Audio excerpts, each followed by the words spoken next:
Assalamualaikum warahmatullahi wabarakatuh.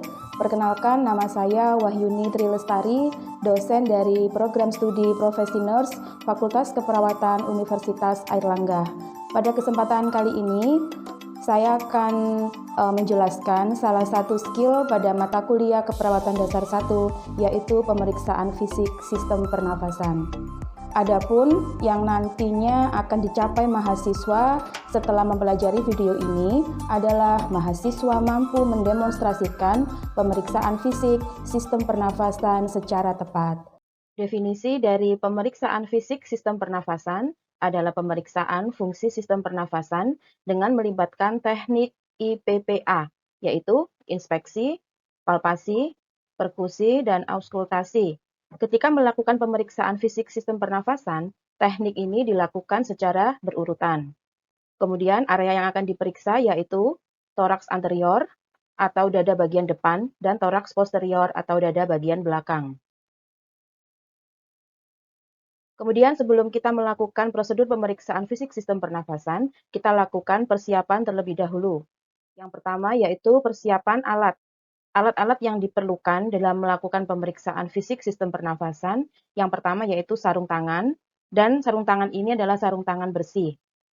Kemudian stetoskop yang nanti akan kita gunakan untuk melakukan auskultasi, dan juga jam tangan yang akan kita gunakan untuk menghitung frekuensi napas dari klien. Kemudian persiapan berikutnya adalah persiapan perawat.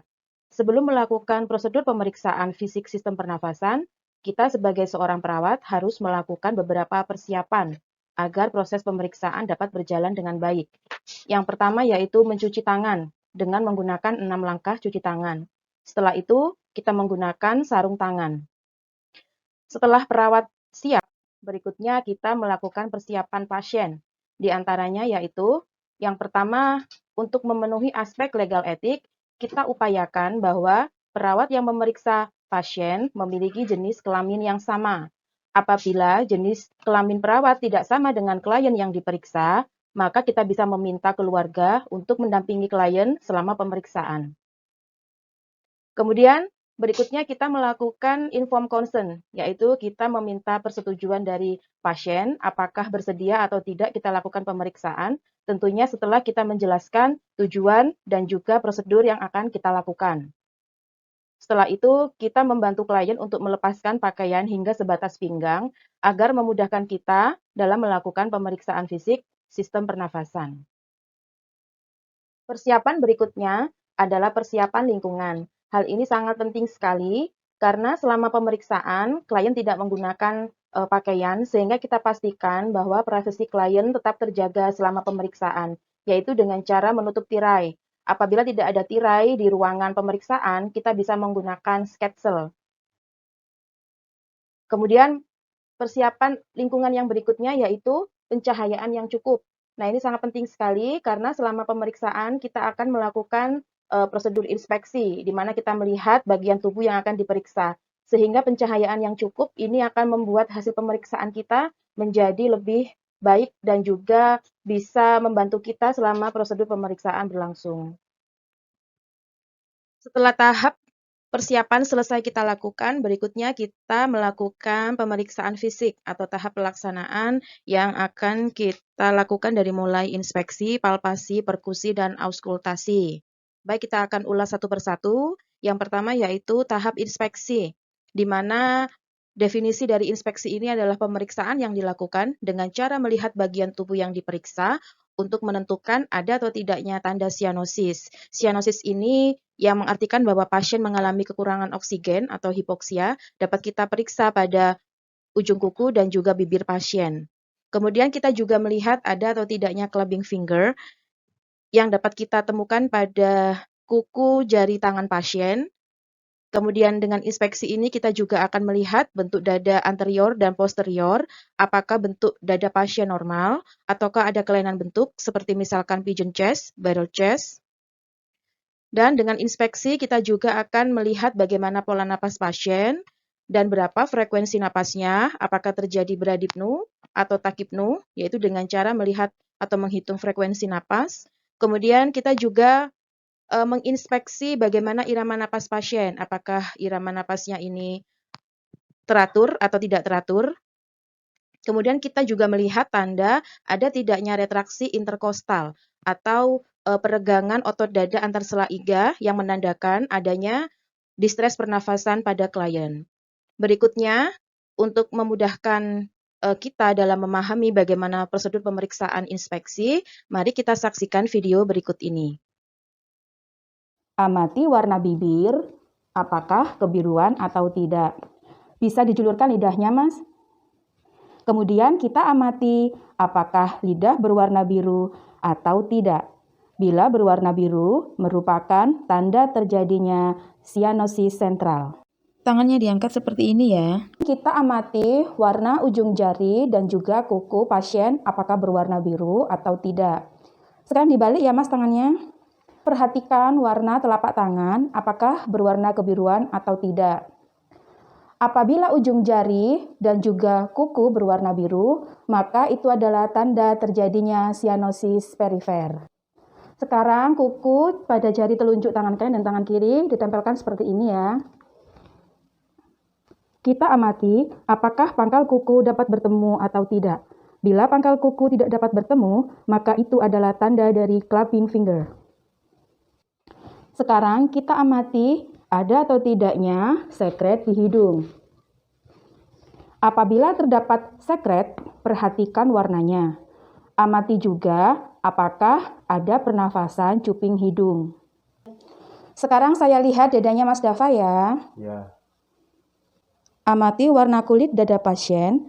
Perhatikan juga apakah terdapat benjolan atau luka di dada pasien. Amati pula apakah terdapat tarikan otot antar sela iga atau retraksi interkosta ketika pasien bernafas. Kemudian kita lihat bentuk dada pasien, apakah normal atau ada kelainan bentuk seperti barrel chest, funnel chest, atau pigeon chest.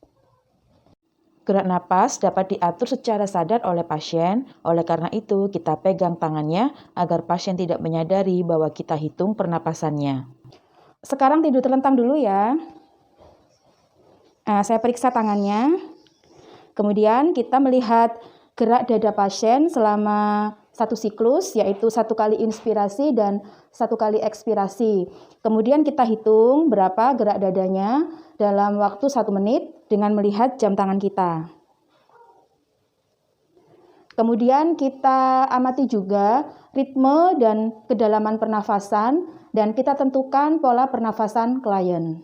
Pada inspeksi toraks posterior, kita akan melihat kondisi punggung dada secara umum. Kemudian kita akan melakukan pemeriksaan untuk melihat apakah ada kelainan dari bentuk dada posterior.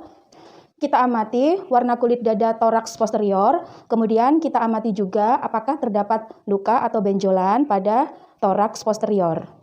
Kemudian kita lihat apakah ada kelainan bentuk tulang belakang seperti kifosis, lordosis, dan skoliosis. Setelah kita melakukan inspeksi dada, berikutnya kita melakukan palpasi dada, yaitu pemeriksaan dengan melakukan perabaan permukaan tubuh dengan menggunakan tangan pemeriksa. Kemudian palpasi dada ini bertujuan untuk melihat posisi trakea. Jadi posisi trakea ini dapat kita tentukan dengan melakukan palpasi pada area leher untuk melihat atau untuk menentukan apakah posisi trakeanya berada pada garis tengah tubuh ataukah terjadi deviasi trakea atau trakeanya miring pada salah satu sisi. Kemudian kita juga bisa melihat atau bisa menentukan dengan palpasi ini apakah ekspansi dada atau pengembangan dada pasien ini simetris atau ada bagian dada atau pengembangan dada yang tertinggal pada salah satu sisi yang merupakan tanda dari pneumotoraks.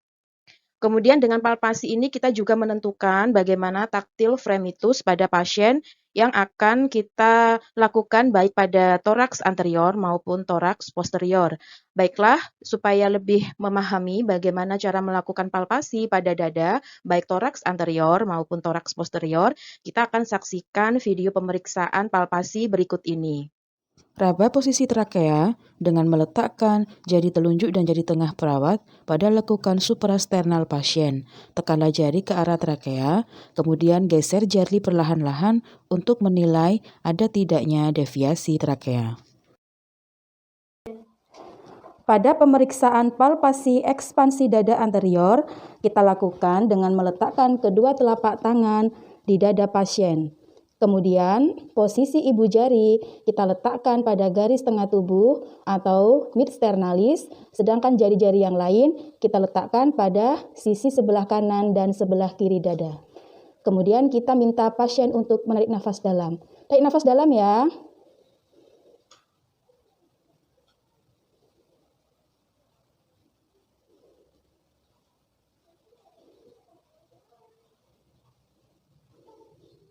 Kemudian kita bandingkan pergerakan dada kanan dan kiri, apakah simetris atau tidak simetris.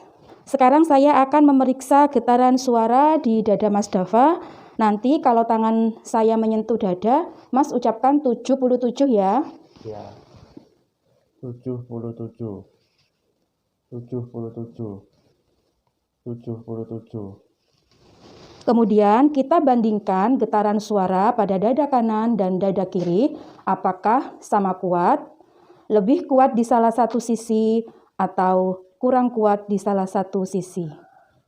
Kita letakkan kedua telapak tangan kita pada punggung pasien, tempatkan kedua ibu jari pada garis tengah tubuh atau mid vertebralis, sedangkan jari-jari yang lain kita tempatkan pada sisi kanan dan juga kiri punggung. Pak, tarik nafas dalam ya.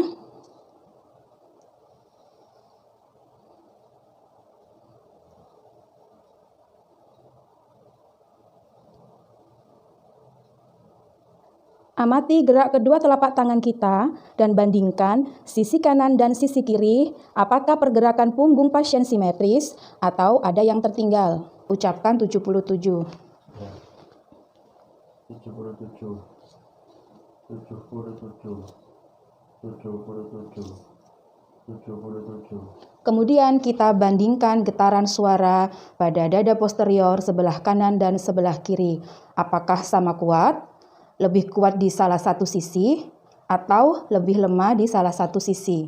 Tahap berikutnya setelah tahap palpasi yaitu tahap perkusi, di mana perkusi ini adalah kita melakukan pengetukan pada dada yang akan menghasilkan vibrasi atau getaran pada dinding dada dan juga organ paru di bawahnya, sehingga akan dipantulkan dan diterima suaranya oleh pendengaran pemeriksa atau perawat.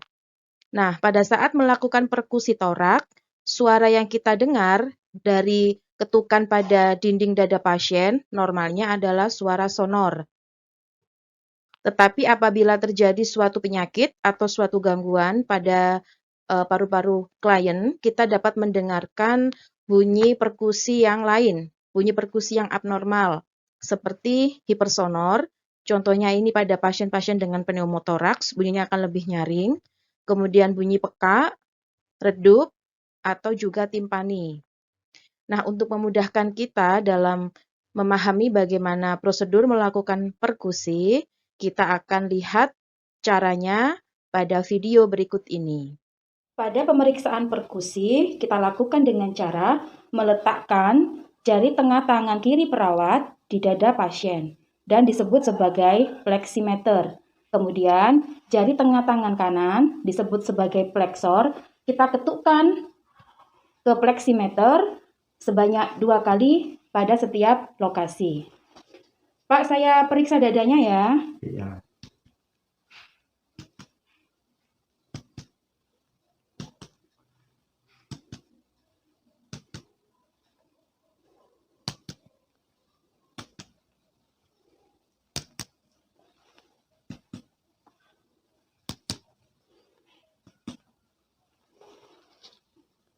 Suara perkusi normal adalah sonor, seperti yang baru saja kita dengar di pasien.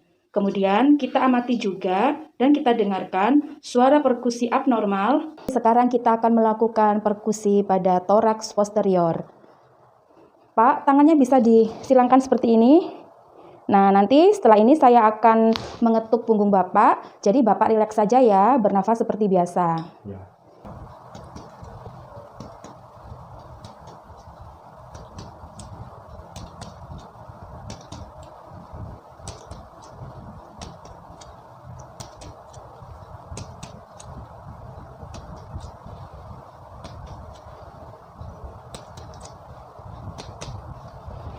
Kemudian kita bandingkan suara perkusi apakah normal atau tidak normal.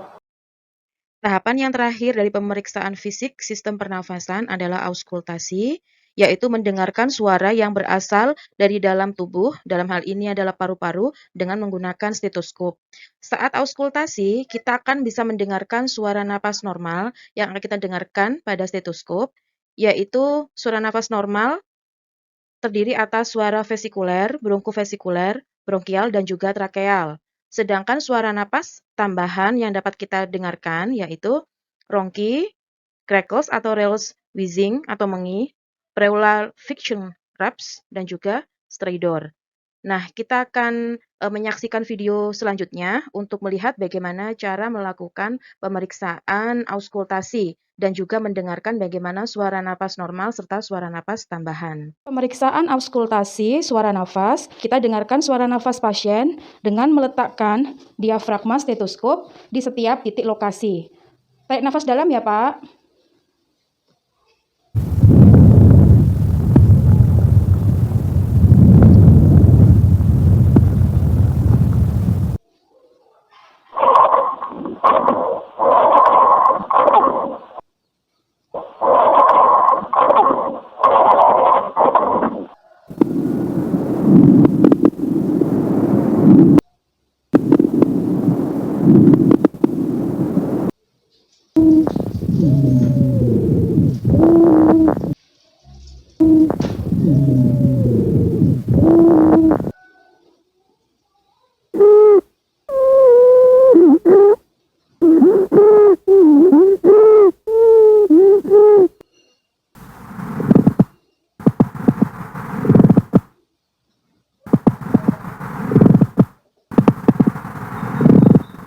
Melakukan auskultasi pada toraks posterior, dengarkan suara napas pasien pada setiap titik auskultasi dan perhatikan bila ada suara napas tambahan.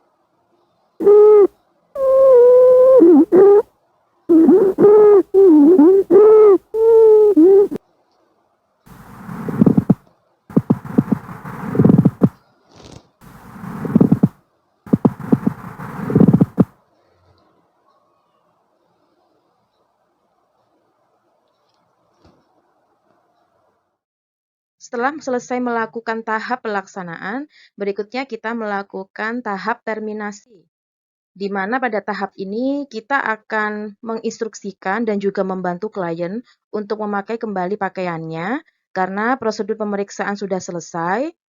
Kemudian kita merapikan alat dan juga mencuci tangan dengan menggunakan 6 langkah cuci tangan.